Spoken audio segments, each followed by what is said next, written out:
UEFA champions লিগে নিজেদের জয়রথ অব্যাহত রেখেছে আর্সেনাল। মঙ্গলবার রাতে ইতালির সান সিরো স্টেডিয়ামে স্বাগতিক ইন্টার মিলানকে ৩-১ ব্যবধানে হারিয়ে টুর্নামেন্টের নকআউট পর্ব নিশ্চিত করেছে মিকেল আর্তেতার শিষ্যরা। দলের এই জয়ে বড় ভূমিকা পালন করেছেন ব্রাজিলিয়ান ফরওয়ার্ড গ্যাব্রিয়েল জেসুস, যার জোড়া গোল আর্সেনালকে ম্যাচের শুরুতেই সুবিধাজনক অবস্থানে নিয়ে যায়। ম্যাচ শুরু হওয়ার মাত্র ১০ মিনিটের মাথায় জেসুসের গোলে লিড নেয় গানাররা। তবে ঘরের মাঠে ইন্টার সমতায় ফিরতে খুব বেশি সময় নেয়নি। ১৮ মিনিটের মাথায় পেতার সুচিচ এক দুর্দান্ত গোলে গ্যালারিতে বসা ইন্টার সমর্থকদের উল্লাসে ভাসান।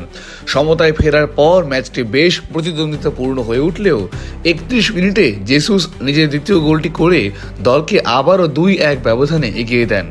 বিরতির পর সমতায় ফেরার চেষ্টা করেও ইন্টারের আক্রমণ ভাগ গানারদের শক্তিশালী রক্ষণে বারবার বাধা পায়। ম্যাচের ৮৪ মিনিটে ভিক্টর জোকেরেসের অসাধারণ এক গোল আর্সেনালের জয় নিশ্চিত করে। ম্যাচ শেষে পরিসংখ্যানে দেখা যায় ইন্টার মিলান ১৫টি শট নিলেও গোল মুখে মাত্র ৪টি লক্ষ্যে রাখতে সক্ষম হয়েছিল। অন্যদিকে আর্সেনাল তাদের ১৪টি শটের মধ্যে ৫টি লক্ষ্যে রেখেই ৩টি গোল আদায় করে নেয়।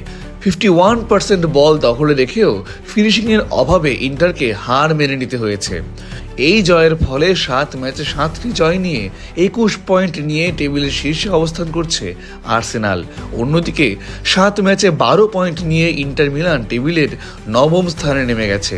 চ্যাম্পিয়ন্স লিগের এই মৌসুমে এখনও পর্যন্ত কোনো পয়েন্ট না হারানো একমাত্র দল হিসেবে আর্সেনাল তাদের আধিপত্য বজায় রেখেছে।